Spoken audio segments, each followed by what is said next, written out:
বিড়াল খুব আদুরে একটি প্রাণী। এরা যেমন আদুরে ঠিক তেমনি দুষ্ট হয়ে থাকে।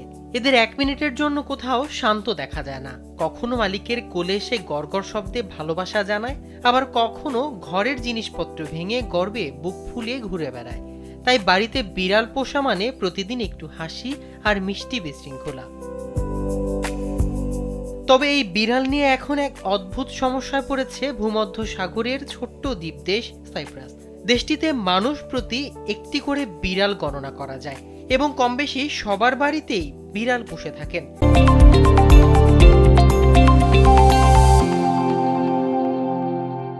মোট জনসংখ্যার মাত্র 10 লাখের কিছু বেশি হলেও বিড়ালের সংখ্যা ক্রমেই যেন বেড়ে চলছে। যদিও কেউ কেউ দাবি করেন দেশটিতে বিড়ালের সংখ্যা মানুষের চেয়েও বেশি। এই মধুর যন্ত্রণা থেকে মুক্তি পেতে সাইপ্রাস সরকার বিড়ালের জন্মহার নিয়ন্ত্রণের একটি প্রকল্প চালু করেছে। তবে তাতে পরিস্থিতির তেমন কোনো পরিবর্তন আসেনি। বর্তমানে বছরে মাত্র 2000 বিড়ালকে স্টেরিলাইজেশন বা প্রজনন অক্ষম করা হয়। এর জন্য সরকারের বাজেট বরাদ্দ মাত্র 1 লাখ ইউরো।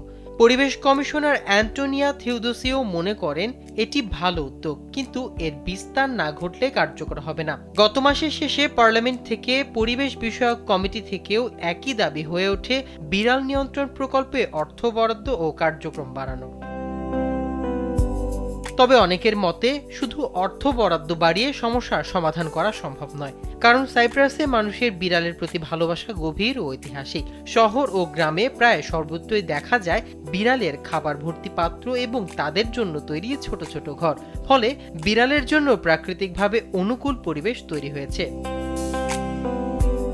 অন্যদিকে বিড়াল এখন দেশটির পর্যটন শিল্পে অংশ। প্রতি বছর লাখো পর্যটক বিড়ালের এ রাজ্য দেখতে আসে। তাই বিড়ালের জন্মহার নিয়ন্ত্রণের চেষ্টায় কতটা সফলতা মিলবে তা নিয়েও প্রশ্ন থেকে যাচ্ছে। অনেকের মতে বিড়াল সাইপ্রাসের সংস্কৃতি ও পরিচয়ের অংশ হয়ে উঠেছে। তাদের পুরোপুরি নিয়ন্ত্রণ করা হয়তো আর সম্ভব হবে না। মাহমুদ রহমান সিয়াম, কালবেলা।